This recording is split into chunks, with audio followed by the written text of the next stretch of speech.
Hello guys, good evening. Welcome back to my new blog. আমি মোনার lifestyle চ্যানেলে আপনাদের সকলকে স্বাগত জানাই। আর এসে গেছি আমাদের বাড়ির সব থেকে ছোট সদস্যের জন্মদিনের একটা ছোট্ট ব্লগ নিয়ে। আর এখানে মোটামুটি করে সাজানো হয়েছে, যেমন ঘরোয়া হয় আর কি। আসলে আমাদের এখানে নিয়ম আছে না, 5 বছর না হলে করতে নেই জন্মদিন, মানে করতে নেই, সবাই বারণ করে। কিন্তু এটা আমরা জোর করেই করেছি, কেন সবার হচ্ছে দেখে ওরও ইচ্ছা হয়। ওর ইচ্ছার থেকে বড় কথা আমাদের সবার ইচ্ছা, যেহেতু সব থেকে ছোট সদস্য, সেই জন্যে জন্মদিন করার। আর এখানে ওকে রেডি করা হয়েছে, কিছুতেই তো দাঁড়াবে না, কারোর সাথে ফটোও করবে না। আর আমার তো রীতিমতো জোর করে ধরে বেঁধে দাঁড় করিয়েছি, কিছুতেই ও ফটো তুলবে না। ও খালি ভাবছে কতক্ষণে কেকটা কাটা হবে আর কতক্ষণে ওই চকলেটগুলো সব আছে ওগুলোকে নেবে। খাবে না, কিন্তু নিয়ে খেলবে। এত করেও দাঁড় করানো হচ্ছে, কিছুতেই ও দাঁড়াবে না। খালি বলছে সব, মানে খালি বারবার বলছে কখন কাটবো। একটু একটু কথা শিখেছে তো, মানে এই 2 বছর হলো, তাই 2 বছরের আমার জন্মদিনটা সেলিব্রেট করা হয়েছে ছোট করেই, ঘরোয়া।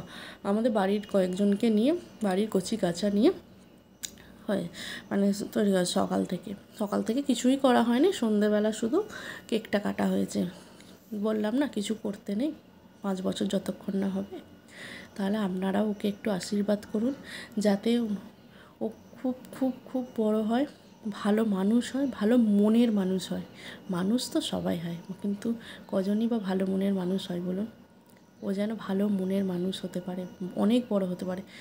আমরাও আশীর্বাদ করছি, আর আপনারাও ওকে একটু আশীর্বাদ করুন, যেন ওর জন্মদিন বারবার আমরা সেলিব্রেট করতে পারি। এখন ছোট করে হচ্ছে, নেক্সট বার আর একটু বড় করে করা হবে, মানে 5 বছর হলে বড় করেই করা হবে। আর এখানে একটু সবাই মিলে ফটোশ্যুট করে নিচ্ছে, দাদু, ঠাকুমা, মা, বাবা আর ও। আর আমরা সবাই মিলেই একটু করে ফটোশ্যুট করবো আর কি।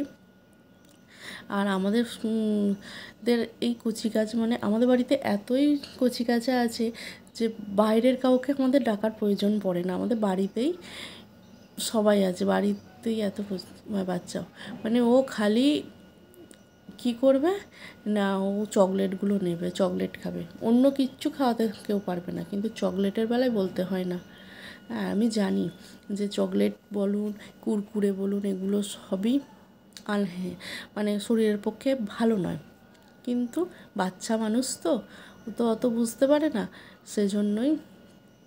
আর এখানে দেখেছেন কত ফুচকা, মানে এখনও তাই আমাদের বাড়ির সবাই এসে পৌঁছায়নি, মানে সবাই সন্ধ্যেবেলা তো পড়াশোনা করছে, সেই জন্য সবাই এখনও এসে পৌঁছায়নি, কয়েকজন এসছে, সেজন্যই এই কয়েকজনের ভিডিওই নিলাম। এইবারে কেকটা কাটার সেলিব্রেশান, মানে কেকটা কাটা হবে, যেহেতু ও ছোটো, সেই জন্য ওর বাবা আর মা মিলেই কেকটা কাটছে। ও তো আর কাটতে পারবে না, সেই জন্য ওর বাবা মা মিলে কেকটা কাটিয়ে দিচ্ছে আর কি। আর ওই যে ও খালি এগুলো দেখছে যে কী হচ্ছে, এগুলো খালি দেখছে যে কী হচ্ছে, অত তো বোঝে না বাচ্চা মানুষ যে কী হচ্ছে। আর হ্যাঁ, ওর এই 2টো কেক হয়েছিল, একটা মিয়ানমার থেকে আনা হয়েছিল, আর একটা আমার, মানে ওর ছোট দিদি, মানে আমার ছোটো যা একটা কেক তৈরি করে দিয়েছিল, ডল কেক। আর ও ভালোই কেক বানায়, আর বাড়িতে সবারই যখনই যার হয় না কেন ওই বানিয়ে দেয় কেক। আর মিয়ানমার থেকেও কেনা হয়, ও বানায়। যেহেতু ওর এখন ছোট বাচ্চা আছে, সেজন্য ও আর সেভাবে বানাতে পারে না, তবে বানিয়ে দেয়, আমাদের বাড়িতে যারই হোক ওই বানিয়ে দেয়, আর কেনাও হয় আর কি। তাহলে আজকের মতো ভিডিওটা এখানেই শেষ করছি। ভালো লাগলে লাইক, কমেন্ট, শেয়ার করতে একদম ভুলবেন না। আর এই ছোট্ট ভিডিওটা আপনাদের কেমন লাগলো অবশ্যই কমেন্ট করে জানাবেন।